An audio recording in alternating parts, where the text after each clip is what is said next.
some light on the subject. First, we'll get some, try to get some focus on the subject here. But we are live. Yes, we are 8:46 in the morning. Hopefully everyone's doing well. This is actually going to be a really good show this morning. The subject matter is going to be really good. So what I want to talk about today is how much and how long. So we always talk about going to the wrecking yard and picking up a wrecking yard motor. And we know that when you look at this and we're building a turbo LS or a blown big block like I have up in the thumbnail, or a small block or a Hemi or whatever it is, usually what happens is the motor that we get, the cheap junkyard motor, usually is the least expensive thing. And so we get a, back in the day, I don't know if we can still do this now, but we might be able to. Everybody seems to have raised their prices on everything. But if you could get a junkyard motor for a couple of $100 like we used to do, or even if it's 500, whatever the number is now, you get that. So you get a whole motor for that amount of money. That's a good deal.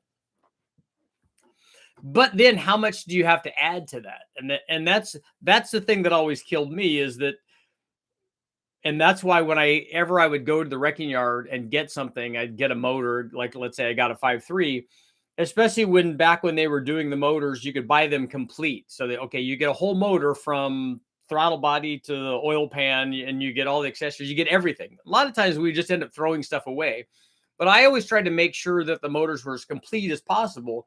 Because if you've got to go buy a sensor for it, or a plug or a coil or a wire or something like that, the amount that costs relative to the to the cost of the whole motor that you bought, it's always like extraordinary. If you got to spend $100 on extra parts or $200 on extra parts, and the motor itself only costs $300, it always seems like that's just way too much money, because I got this whole thing for this and I'm spending this on this. So I always try to make sure that I get as much as I can, because you want all the value, right? You want every part to be there. You definitely don't want to go buy an intake manifold, or like I said, any of the sensors, that kind of stuff, coil packs or anything like that. You don't want to have to go buy that, because you either have to go buy it online and find it used, or go find it from another wrecking yard, or you don't want to buy any of that stuff new. It's very, very expensive. So I try to make sure I do that. And this discussion really isn't about that. That's just our starting point. So you go get a motor from the wrecking yard, and it's inexpensive, and you're like, okay, good, I got this cheap motor. Now what do I need to do? Okay, if you want to make a lot of power, you're going to put some kind of power adder on it. And on the thumbnail, I have a Vortex supercharger on a Junkyard Gen 6 big block. So the first thing that we did was put a cam and springs in it. So you have money right there. So you have cam and spring money. We also, in that case, had intake and distributor money, because we put a dual plane intake manifold on there, and in this case, we put an MSD distributor. You could also get, if you got that motor and we're thinking ahead, you just get an HEI distributor. Now, you're going to have to modify the HEI a little bit, because you usually have way too much available centrifugal advance in an HEI, but it's pretty easy to put a stop on it to give it a realistic amount of centrifugal advance. And HEI works very good. And so maybe you have to get a cap and rotor for it or something. But all that stuff works good.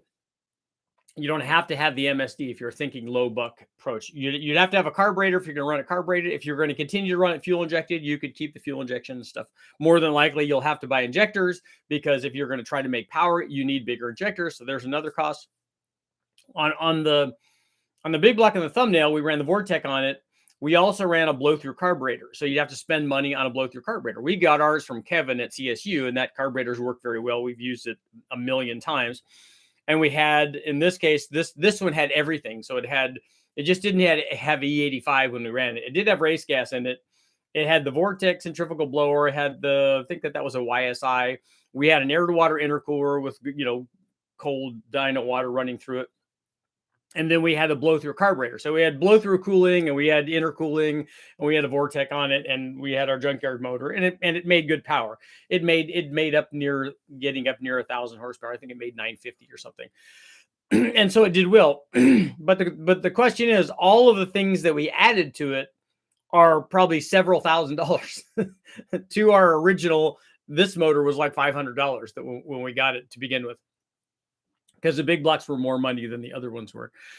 So the thing is, how much does it really cost? Oh, I got yeah, that's a $500 motor. That's good, but it's now more than a $500 motor because all the other things that it took to make that power are much more than that. Even if you just bought a carburetor and intake and you got your HEI distributor and then you put a plate system on it where you're running a 100 shot or a 200 shot or something, or maybe a 300 shot, and you ran that, that's also a way to go. But again, all of those things are definitely more expensive.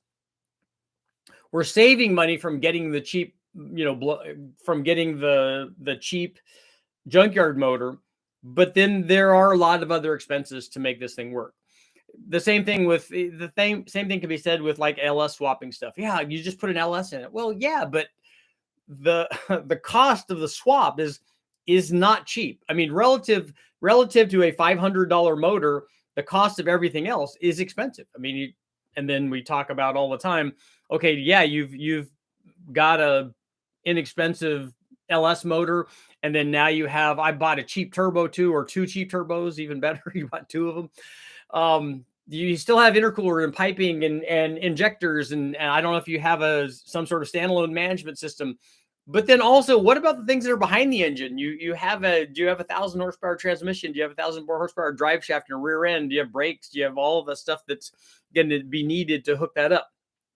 All of that is money. So I'm just saying that when we talk about, yeah, I got a cheap junkyard LS, that's not the whole story. And that's something that is important for us to talk about, because if somebody's going to go down this route and they're going to get a cheap, LS motor, it's going to be more than they think it is. It's going to be more than whatever the cost of, because I don't know too many people that have gone to the wrecking yard and pulled a 5.3 LS out of a truck and just put it in the way that it came from the wrecking yard, just like as a replacement for something else that they had, or maybe they had nothing and put that in, but everything else was all ready just to go in there.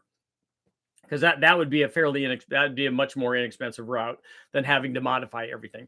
So that's something to think about. But the thing that I really want to talk about today, and how much does it cost, is the first part of this. But then how long will it last? So if you take our big block Chevy, our Gen 6 big block Chevy of unknown origin, I don't know how many miles are on it. We could have looked at the odometer, I guess. You don't know if it's been rebuilt. And if you look inside it, a lot of times you could tell if it has heat tags on it or whatever. If it has non-stock gaskets or things like that in there, you could kind of get an idea. But how long will it last? So the question is, if you're putting together a new motor where everything's new, it's all been machined, it's all brand new and ready to go in, you do the break-in cycles and all that stuff, and then you have a new motor. And we see that, like with my truck, when it was started out as a new motor, it's gone 330,000 miles so far. I've replaced the water pump in it, I think. So a motor can last a long time. The question is, if you get one that already has 100 or 200 or even 300,000 miles on it, how much longer is it going to last? And how much longer is it going to last when you're adding 5, 10, 15, 20 pounds of boost and using that boost all the time? So yeah, it's a cheap motor. And let's say you've taken it apart, you put ring gap in it, you've done a razor blade rebuild on it, you put a cam and springs on your LS, or like this big block, we put springs, we put a cam and springs in it so that it made 425 horsepower NA. And then we added boost from the blower on it. How long can we realistically expect that thing to work? I know when guys are putting these together, they're like, oh yeah, I want to, I change my rod ratio so that it'll last longer. I'm like, look, you don't need to think about that. That's not really a thing. An argument can be made from an engineering standpoint that one puts maybe more or less side loading on it. You could do the math on that and figure that out. What is it in the real world is another question. And then, I mean, do you actually see that? Because when the thing is just going up and down and it's not loaded very much, how much extra wear really is there? And the bigger question for that is, are you going to have the thing for the next 300,000 miles? If it could last that long, is your change in rod ratio thing are you going to have it that long? Guys think that when you have a new car, not very many people keep their truck like that truck. Obviously, I haven't had it for 300,000 miles. The guy that I bought it from didn't have it for 300,000 miles. The guy that he bought it from didn't have it for 300,000 miles. The truck has lasted that long, but through multiple owners. So are you ever really going to have a motor in your life that long where that's a consideration? Not that you should put off the eventual need for the rebuild on somebody else, but that's just the way that it works.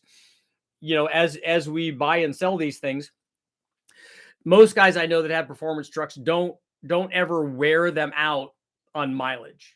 They wear them out from something else. They didn't put ring gap in it. They didn't tune it properly. They blew it up. They got too greedy with boost. They turned it up all the way. They did all things. They blew up the transmission. Whatever happened, something catastrophic.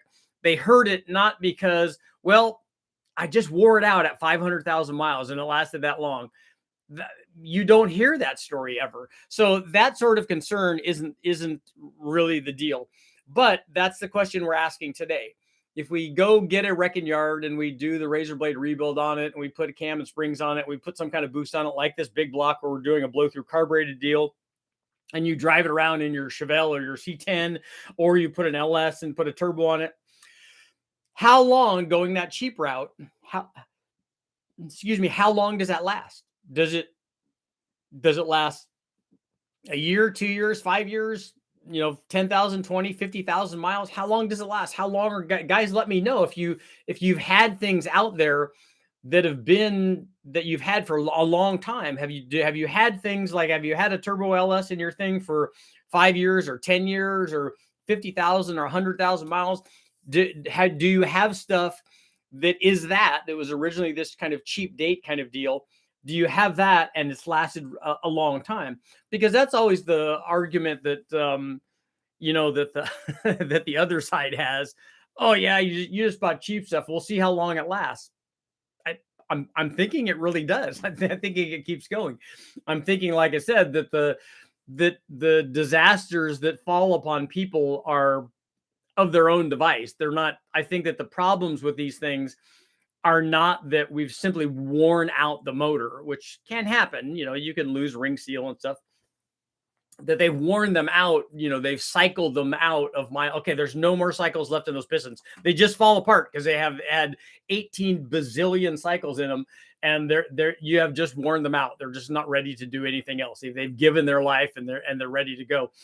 Usually it's my fuel pump went bad. I didn't have big enough injectors. The tune was way off. I had 6 degrees too much timing. Whatever the deal is that hurt the motor wasn't because I just cycled the thing out. I don't think you hear that. I think you don't hear that hardly at all. And I think that the percentage of people who would say something like that, oh, it just wore out because of the rod ratio. People that would say that didn't happen. And then so we get down to the minuscule number of people where that might actually be a possibility. And those would be the people that we would have a discussion with. But that's such a tiny percentage of what the reality is that I just don't think that that's really a thing. So let me know in the comments what you guys think. How long do these junkyard deals, are they a viable deal? Do they last? Do they cost more than we think? And do they not last as long as we think? Let me know what you guys think in the comments. We'll do a poll here.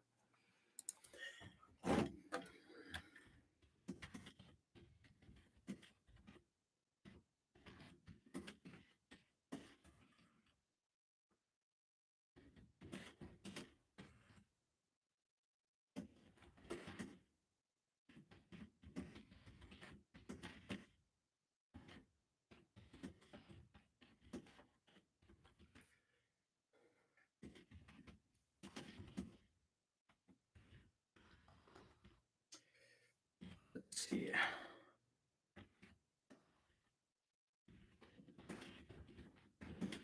Okay. Poll is, will a boosted Junkyard Gen 6 big block with the cam springs and razor blade rebuild last for 100,000 miles? I should have put another 100,000 miles. And this is with boost. I didn't put that in there, but I think that boost is assumed, right? Isn't that how we do everything? All of it. That's right, Garrett. I made another one. Hey, Richard, Merry Christmas. What's going up, Bri? We are live. Oh, you can carry motors. $50 for anything you can carry. Cam bearings are showing some gold on my Junkyard 5.3. Should I change them? Well, you shouldn't have looked at them to begin with. They're fine. I don't know about gold, or is it copper colored?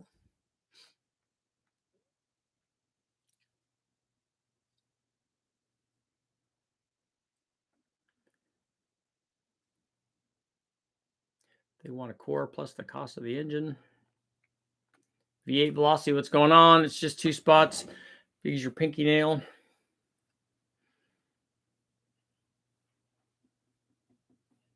Yeah, it can snow. You mean the cost, Dave? The cost can snowball. It does. It can nitpick you to death. Even a free engine can cost $2,000 to rebuild. We talked about that on one of the other live feeds, is that the free stuff is never free. And that's the thing. When somebody, if we talked about that, when somebody gives you, like if somebody gives you a car, here's a car, great, but it needs a clutch and it needs to hone at least one cylinder, 3 of the injectors are stuck, and then by the time you take all of this apart, you have a pretty fair bit of money into it. And a lot of times it's either bordering or exceeded the amount that you would have gotten if you would have just bought a running version of that car for. So that's, we talked about that with project cars. When you go to look for a project car, that's something you need to take in consideration. The difficulty with that is that you oftentimes don't know how deep the water is that you're diving into. So it's hard to know that hey, look, it's got a bent rod, or the crank is junk, or something like that. And then not just the expense of the time, obviously, and the expense, the time that it takes to figure that out, and then the downtime of the thing. It's all just all of that stuff can be problematic. Answering the title, all of it until it explodes. Mr. Stock Bottom Man 8.1 chat, but I thought you were going to try the single plane ASM manifold, straighter X runners, and large top and bottom box plenum. Maybe some better rod bolts for a stock bottom end. No, won't do rod bolts on a stock bottom end. Stock bottom end has to be stock rod bolts. I don't think we'll hurt rod bolts, just like we don't with the LS stuff. But does the Arizona Speed Marine, do they make a single plane manifold for an 8.1? Might have lasted through way more abuse than they should have. Enough that if it was a new engine, I wouldn't be mad. It's all about rod ratio and dibble pistons. That's right, Scott. That's always the answer.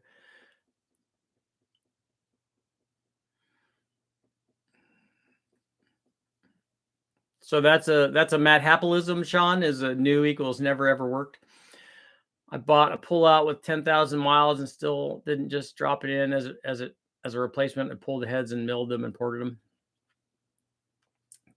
Getaway, what's up? Getaway. Slap hot rod cam in also. Not sure I left anything stock. But if you think about it, if you took if you had an old 305 Camaro or something, and you just put a stock 5.3 in place of that, you'd be 100 horsepower up.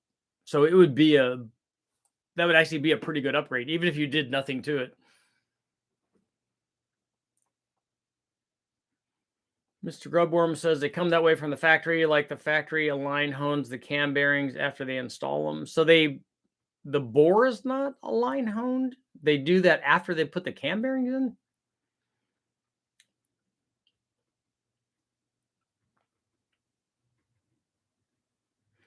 My cam bearings, from all the research I've done, I've learned that GM machines the cam bore holes with the cam bearings installed.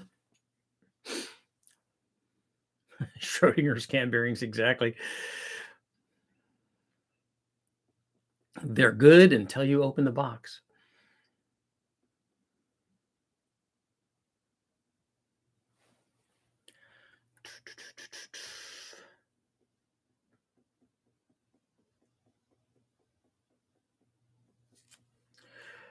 Hickory, if you already have it apart, and especially if you're down to a bare block without pistons and rods and everything, if all that stuff is out of it, you can put cam bearings in it.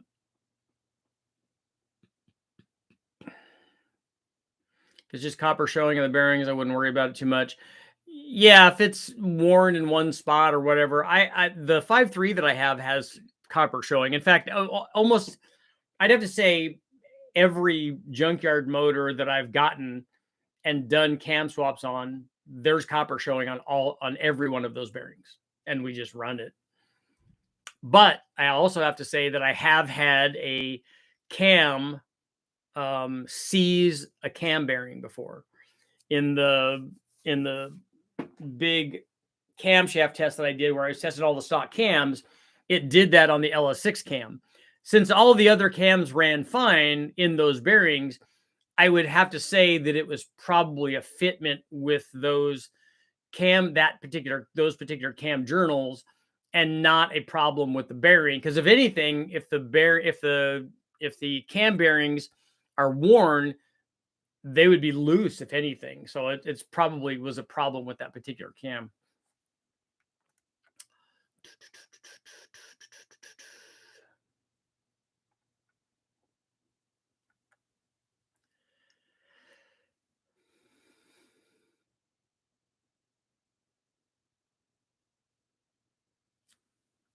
Comes down to, are you sympathetic 80% of the time and not the other 20%?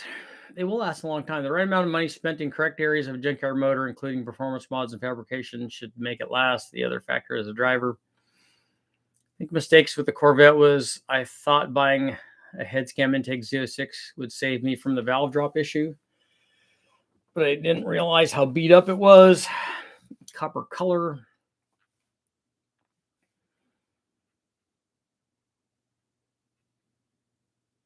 If you don't check the block and you're boosting it, chances are you're going to lose. I don't understand that. I agree with the comment that 5.3 is a good replacement for just about any factory small block. Yeah, for any factory 350, I think it's probably a good idea. I mean, a Vortec one probably gets close. And I don't know if a stock 5.3, if I would replace a good running LT1 or LT4 with that. But almost everything else before that is good.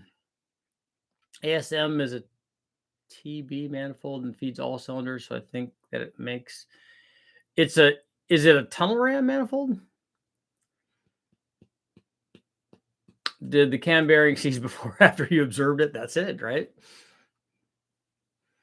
I'd like to see how far the 8.1 can be pushed to turn the pistons to dust. I've heard of them being referred to as being made of drywall compound. Yeah, you hear that about the Hemi ones too. Oh, those pistons are made of glass. Yes.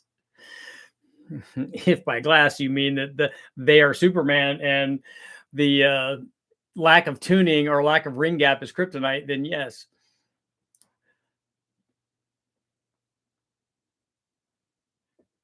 I mean, you're going to check the block. What are we checking on the block when we what are we visually inspecting on the block when we put ring gap in it? Just about any small block.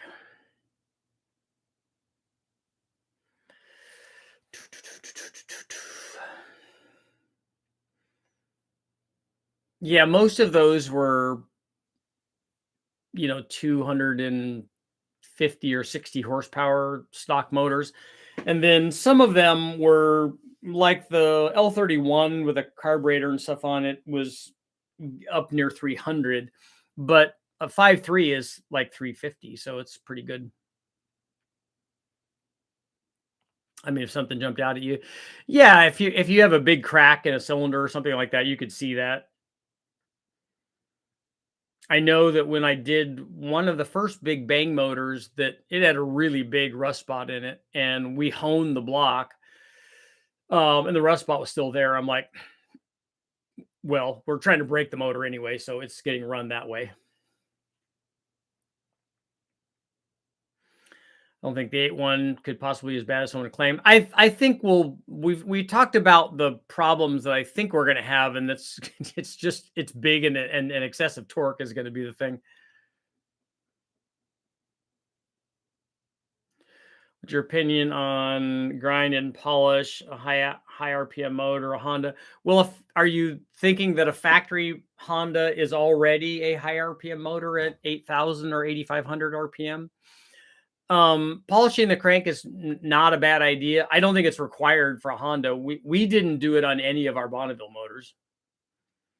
Have you ever played with an Audi VW 1.8T? On the chassis dyno we've done some exhaust and a like 3-tiered programmer and a turbo upgrade on them.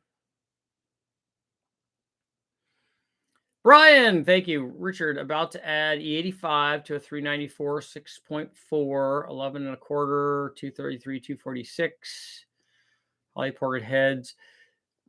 Let me know if that does anything. I'm curious. It seems to be that the E85 on the NA motors is a little hit and miss. I've had some where it showed some power. Most of them don't show any power. Sometimes they show a little bit power down low and then none at the top, which is kind of what water temperature does that also. So I'm curious. We've seen gains in the Coyotes. We've seen gains in the direct injected motors like the LT stuff for GM, but I've also seen no change on some LS motors. There's normally a change under boost on all of these that we've tested, but NA sometimes there's not. Let me know what happens. J35s are super cheap and seem to enjoy the abuse. 9,200 at 55. Yeah, I mean, polishing the crank is never going to hurt anything. At 55 psi, that's a lot. Shouldn't be too hard to get 600 horsepower and 600 foot-pounds out of an 8.1. Yeah, we're already at 600 foot-pounds, so getting the 600 horsepower, I think, is just a intake manifold and ported heads away. 4.8 LS and a 305 Camaro would be an upgrade. Yeah, the 4.8 is 330 or 335 horsepower compared to, near 250 or 260 on a 305. L21 Unicorn, that would be good. Yep. I think I've only ever seen one of those in a wrecking yard. Has anyone mentioned having similar or identical parts already when performing a junkyard swap or build? The amount spent for the engine shouldn't have to increase the amount of the build.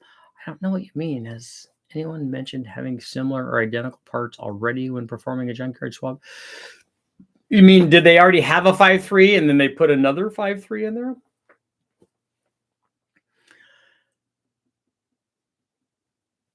I'm curious what my E85 does to my 427 when I go from 23 to 29 degrees. In that instance, on a high compression, the higher the static compression, the more chance I think you have of adding power from E85. And then if you don't have enough timing for your combustion chamber design and you can add that without detonation, then I think you're probably going to see some power. 23 degrees shouldn't be where your timing wants to be optimum for that combination. So if it can allow you to add that timing where it should be for that chamber, I think you'll probably see power.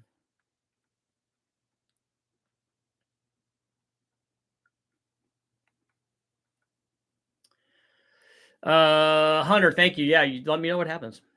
Did GM rectify the cam bearing issue from the LS with the Gen 5 block? I don't know. I don't have any insight into what the production was for those.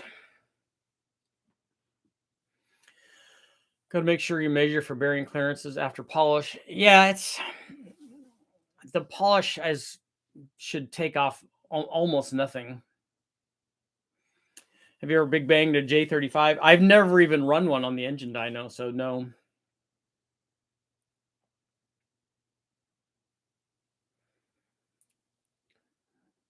2-liter Honda VTEC will make 180 now. A 2-liter Honda VTEC will make a lot more than that. A K-Series is rated at 200. Just be glad you're not dealing with a 65 or 66 396 that require a cam groove. Yeah, I think the block that I have is a 67. Is a 305 Camaro an iron block? Yes. And Sean, you're right. I mean, an aluminum small block, like an aluminum 5.3, and that would just be fantastic.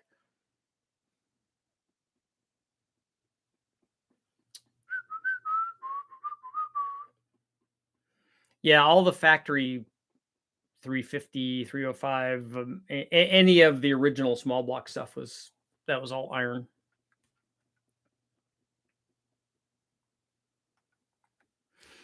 Comparing 305s to Honda VTEX makes it less than half the size. Yeah, but a 2-liter K series Honda makes more power than a well, it doesn't make more power than a 305 does. The 305s that we run are 260 or so at the flywheel, and I don't think the K series made that much, just stock. Maybe it did, but obviously not it does it at a higher RPM, so not the torque. So before the LS1, nothing Chevy was an aluminum block. No, the LT stuff was the Gen 2 LT stuff was iron, and then everything before that was iron.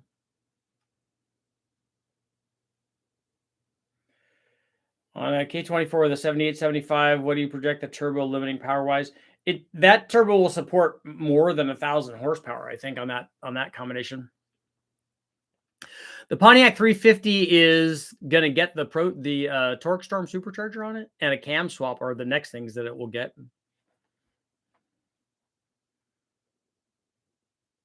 There are some super rare aluminum blocks. There weren't any factory ones.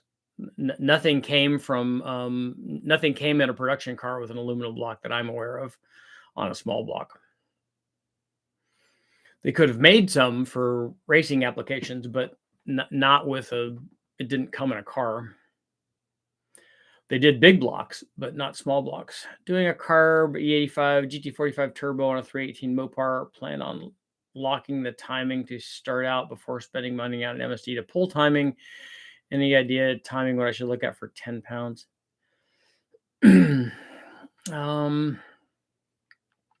I don't. Are you running this on pump? Oh, you're running on E85.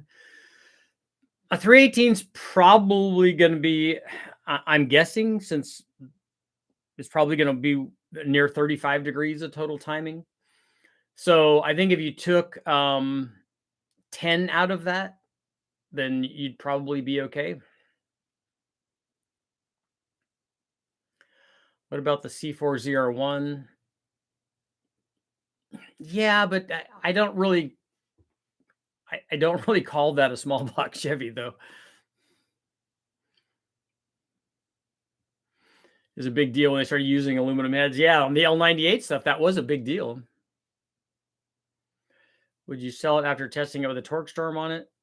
Maybe. Why, you need a 350 Pontiac?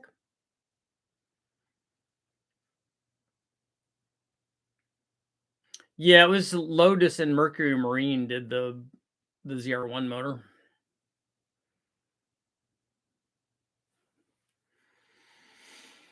I think they did some aluminum small blocks in the Grand Sport Corvettes, but those were not really production cars.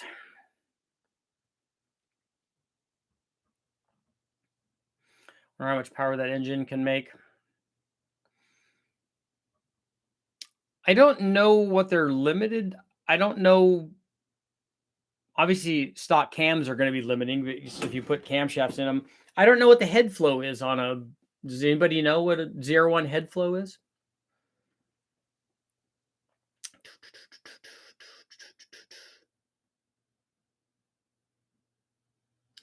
It'd bolt up to my Cutlass, and my Rocket 350 is milkshaked. Uh-oh.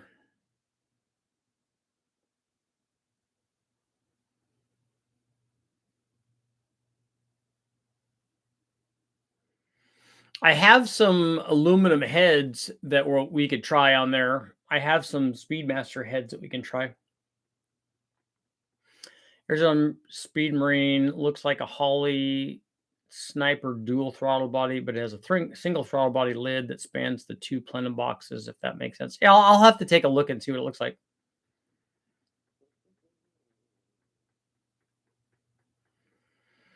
I'll have to see what that. I'll have to check that intake manifold out. See what's up. How's our poll doing? 68% are saying that they think it'll last for 100,000 miles or more. It's about 2/3 the people.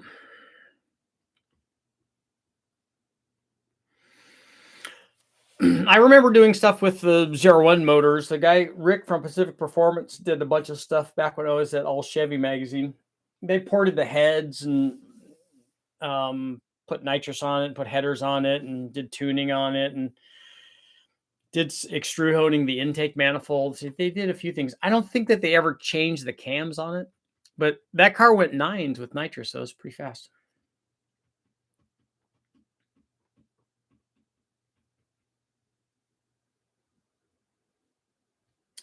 Yeah, Scott, I saw that post on the guy buying one for 3,000. It seemed like that was really, really low for what those motors go for.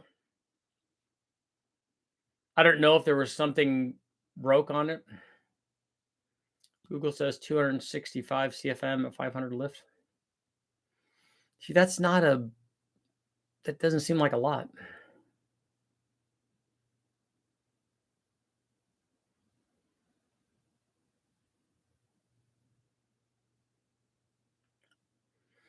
BS, I don't know what you mean attenuate low end boost with the roots. I don't know what your question is there. Is there a possibility you have a Pontiac 301 turbo video, and why didn't it make more than 210 horsepower? Well, that's all that they were trying to make with it. That was their power goal. They weren't trying to make a lot of power with it. They had a power goal, a combination of a power goal and fuel mileage and longevity and cost and all these things that go into a factory motor. I don't know much about that motor. I don't know. I've never run one on the dyno. I don't think I've ever seen one in person. But it is low compression, has a mild cam.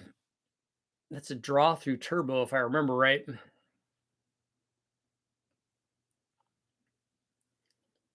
Seen one at a car meet. I've seen the cars from the outside, but I don't remember walking up. Maybe I have. Maybe I've looked at one at a car show or something like that. I think that they're cool looking. I like the little kit, like Night Rider lights that show the light up when you go into boost.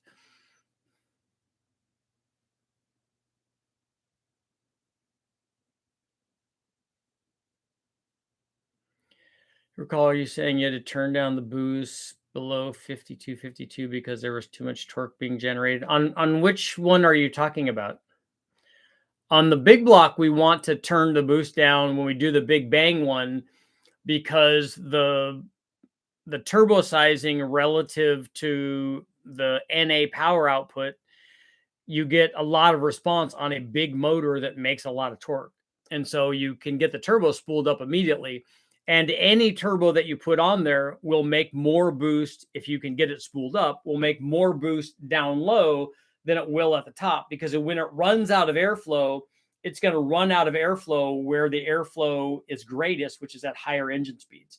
So it might be able to only make 15 pounds at the top, where it can make 20 or 25 in the lower part of the curve, because it has that sort of flow potential there. How reliable are LS engines if you rev them over 7,000? Well, we probably have 150 pulls on this Junkyard LS at 7,700. So I'd say it's pretty reliable. I think there was a Corvair with a V8 rare aluminum 283. Not ever from the factory, unless it was a show car or something. They never offered a Corvette with a V8 in it anyway from the factory.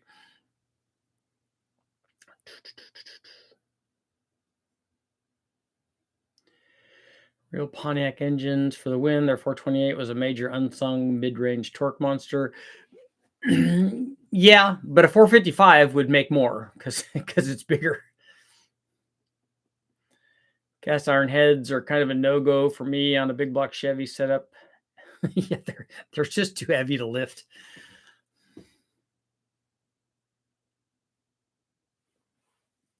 Depends on the boost. I'd assume at 5 psi would have no problem with good oil. Was that in response to the poll, I'm assuming?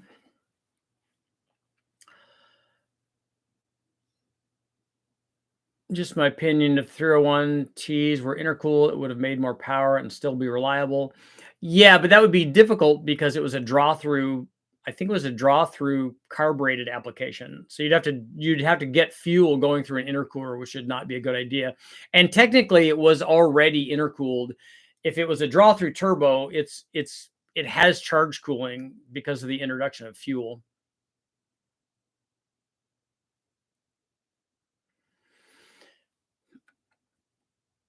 It would have no problems with, oh, good oil is your answer to the longevity.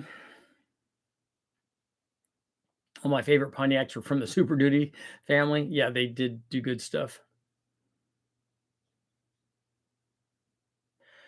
I used a 301 turbo for our first AMC 304 propane turbo setup, made 17 pounds with an aftermarket actuator. Where did you find the turbo? Did you find it online or something? Modular powers in the house. Poll just jumped up to 71%.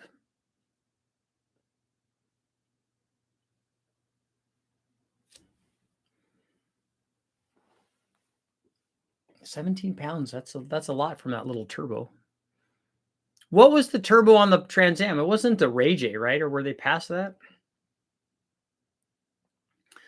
Was my Fox car carburetor injected? Mine was fuel injected. Mine was an 88. First year of the mass air in California only. And then in 89, they went to the mass air on all 50 states. I didn't know that when I bought it because I bought it new in November of 87. 5-layer notch like God and nature intended. You know how we do it. And as much as the carbureted guys probably hate to admit it, the introduction of fuel injection in the Fox car like really ushered in performance because it made supercharging and stuff a deal. I want to do a Coyote and a Fox Notch at some point. Coyotes are impressive motors, and no doubt about it.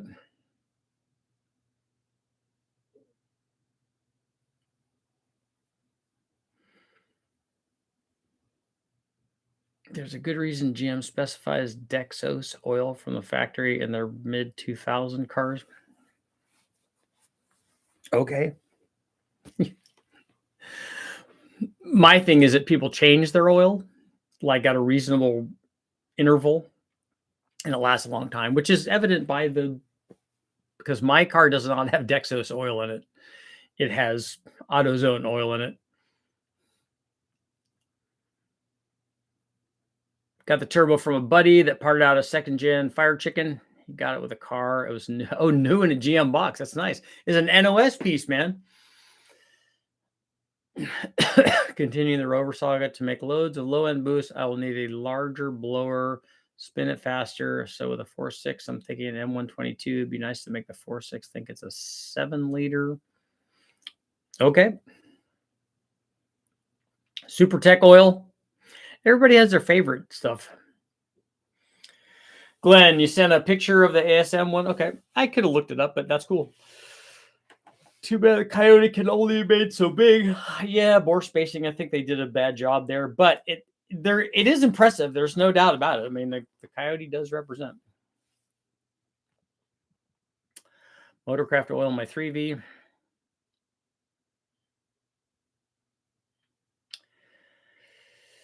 The oil from my old BMW M6 was heinously expensive. 10W60 with high ZDDP. Why would they have ZDDP in a overhead cam roller kind of motor? My favorite oil is the cheapest oil. I do tend to gravitate toward the on sale stuff. When the bottle of oil says recommended for Bugatti, Koenigsegg, and BMW M, you know you messed up. Yeah, and especially if you have to buy it from the dealership, nothing's going to be cheap from the dealership. The cams might be flat tappet. I don't know. If any manufacturers made a variable drive for superchargers, yeah, there have been tapered cone drives done before on superchargers.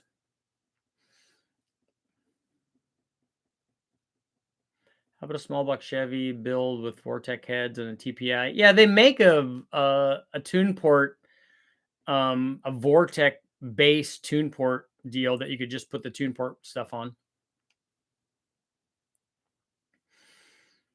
But I don't know that a Vortec head. I think a Vortec head will make more torque because I think it's a better head and it has higher compression than a factory tune port head does. Although I'd like to see a comparison between a Vortec head and an actual L98 aluminum head, which has a smaller chamber than a Vortec head does. So I would lean toward the L98 head making more torque. I don't know that either one of those will make more torque than an aftermarket head like an Airflow Research head. I didn't buy from the dealership. Castrol makes Castrol Super Edge Supercar, which took over the BMW. Stopped making that oil. Nice. Unfortunately, you rolled the buggy and landed upside down on the turbo and broke the mounting flange. Stuck the landing right on the turbo. I got a bunch of 5-quart jugs of Pennzoil for $6 each. Nice. $1, near $1 a quart. That's good.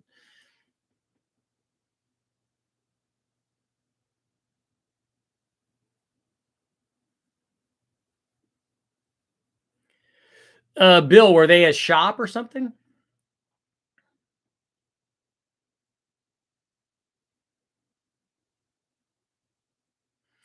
So that's a no to the question of interest in doing a Big Bang J35. No, the answer was no, that I haven't done one. I haven't even run one on the engine dyno. I am very interested in doing J series on the dyno, on the engine dyno. We're gonna do some stuff.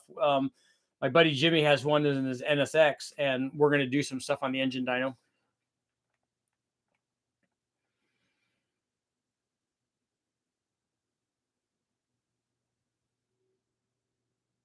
In the last Junkyard Digs video, they stopped at some racing store that had a huge scratch and dent section. He bought a couple of carts full of stuff. Nice. Always watch for falling prices at Walmart.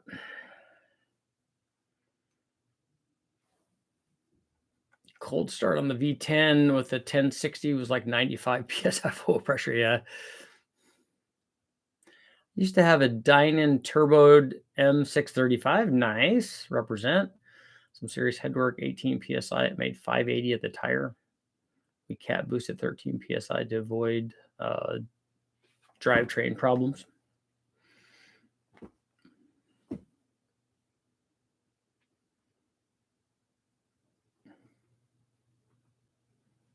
Havoline synthetic now comes in a cardboard box.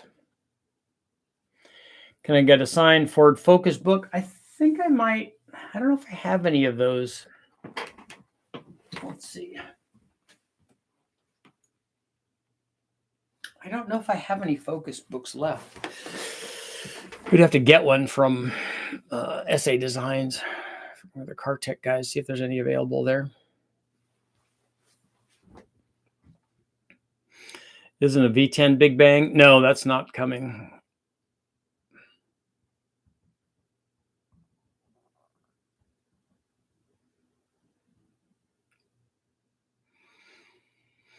Yeah, Hammer, there's a lot of in the wrecking yards here, there's a ton of the J series Honda stuff. I probably wouldn't do a J35 because they would be harder to find, but we would find there's a lot of J32s though.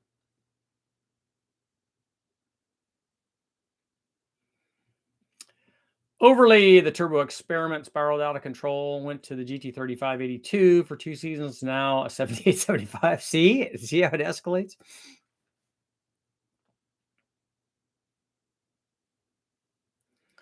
The zinc in the BMW motor oil is because it's so thick and there's barely any oil gets up there. I used Haviland back in the Yates, Ernie Irvin days. NASCAR guys are loyal.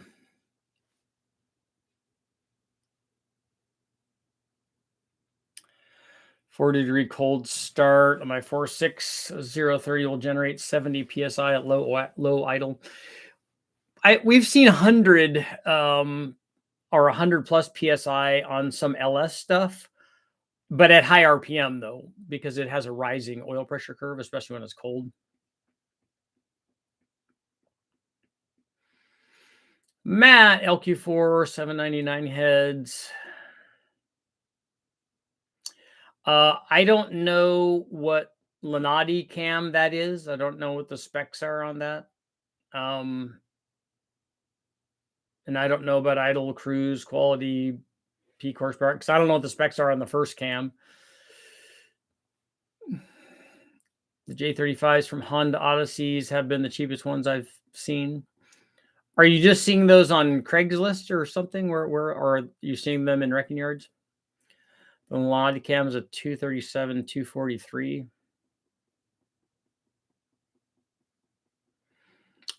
I think that the drivability probably will be a little bit better on the comp cam, but it might lose power at the top and gain power at the bottom.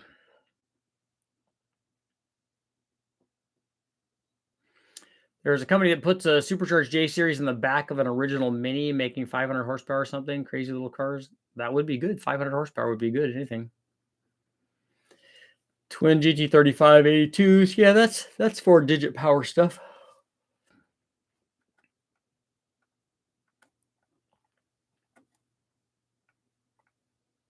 Honda Swap Classic Minis. I've seen the B series stuff on the Minis. That's pretty cool. It is a lot better motor. I run 120 psi of oil pressure in your L33. That seems like a lot.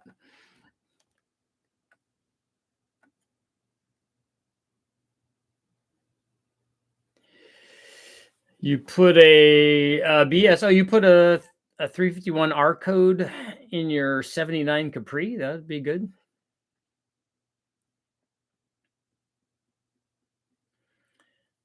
A 302 is snug as heck on the passenger side if it still has its secondary air system.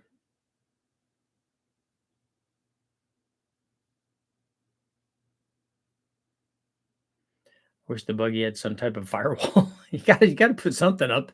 Put the shields up. So I'm gone back to watch the NSX video. We want to do more. There's a lot more to be done on that.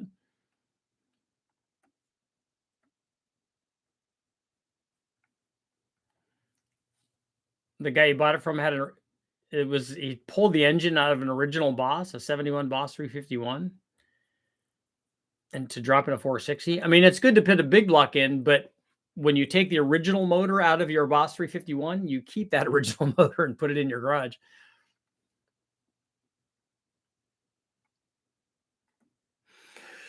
Scott's out. Scott's on her. I'm going to close out our poll at 73%, thinking that, yeah, it'll last. Just do everything right. Just like Big Bang motors, they last a long time. A lot of boost if everything's right.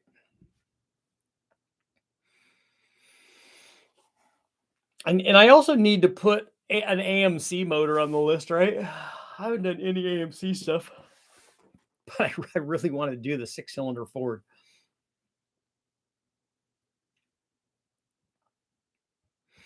Well, BS, if he still has the car, you should. Do you still have that car and the engine? Because you should save that engine for him so he could put those two back together. Because those things belong together. The 390 or a 401. Yeah, where do I find those though? I feel like the 8.1 is underrated. I think we're all about to learn. Yeah, I mean, I don't think Amos underrates it. I think he knows what it does. Can I mail you one to get it signed? Yes, if you have one already.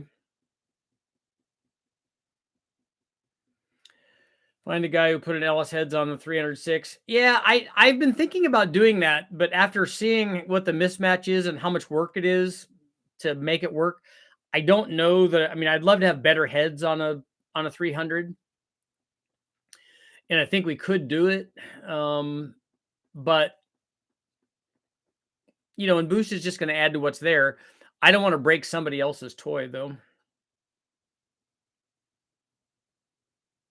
Oh, it was back in the Silver State days. It's long gone. Okay. It's too bad. I'd like to see the original stuff stay with the original car.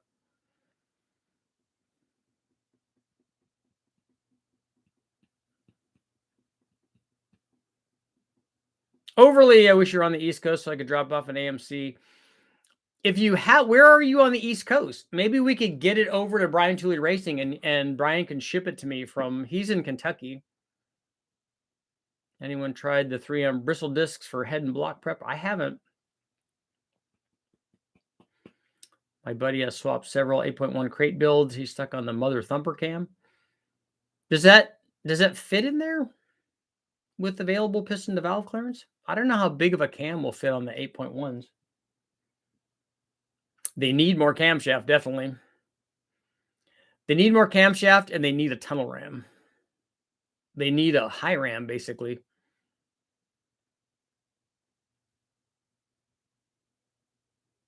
What they need is for Richard to build adapters so that we can run like LS7 or LS3 tunnel rams on these things.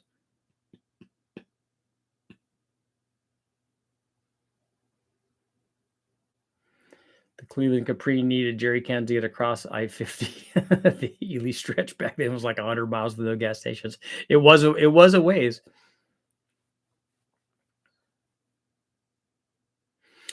The bristle disc.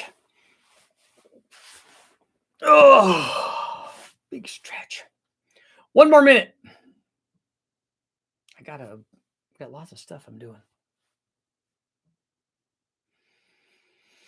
So I sent off my M90s, the housings, to the Jokers guys. They should have them. I don't know. They should be getting those anytime soon. I'll be curious to see. I'll ask them to video the CNC process so I can add that to the video that we do.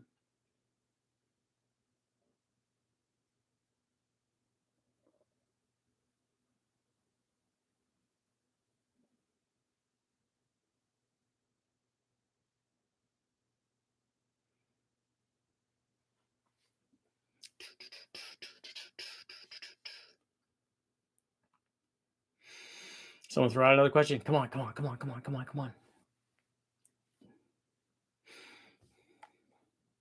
So who wants to see a draw through carbureted deal?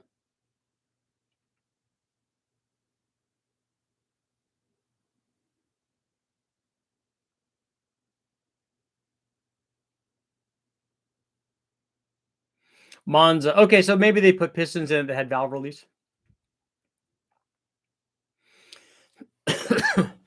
Two things I want to do. One, I want to do a carburetor in front of the M90 blower, and I also want to do a carburetor in front of a turbo.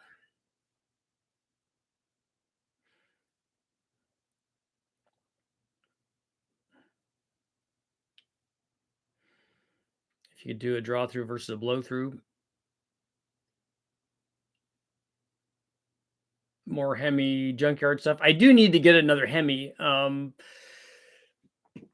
There are a lot of Hemi cams available now. And the guys at Motor Trend had originally said that I could use the motor that they have, but now that's gone. So I have no late model Hemis to run testing on.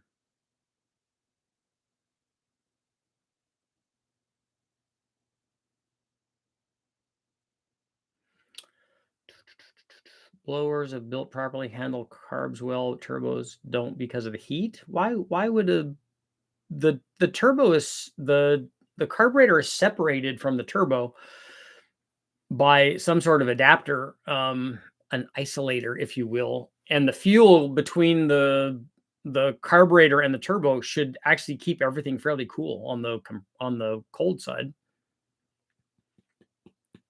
Got one, feeds twins on a 454 by Banks. Yep, old school one. That's cool. 2009 and up, and a non-VVT version would be nice. I don't want to do a non-VVT because a lot of these cams are VVT cams, so we want to run that. And it definitely is the wrong cam. They're all the wrong cams. And on that note, it is time to go. I'm going to try to be back tonight though, but it is Friday night. You know, it could I think it might be date night.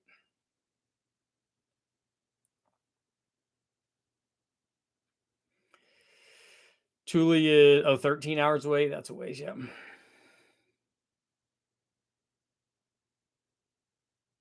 For the pole, if the turbo is the failure point, I don't think the turbo is going to be the failure point. How much would using a turbo that has a water port versus oil cooling help with longevity? A water cooling is a good idea.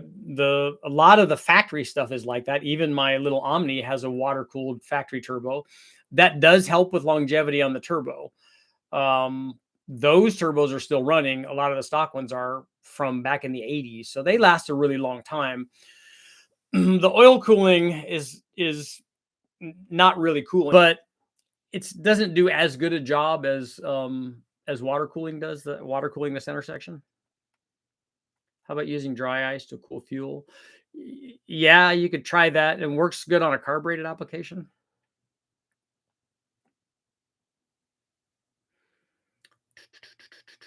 And I will see you guys all, hopefully, fingers crossed, tonight. Bam, bam, bam, bam, bam.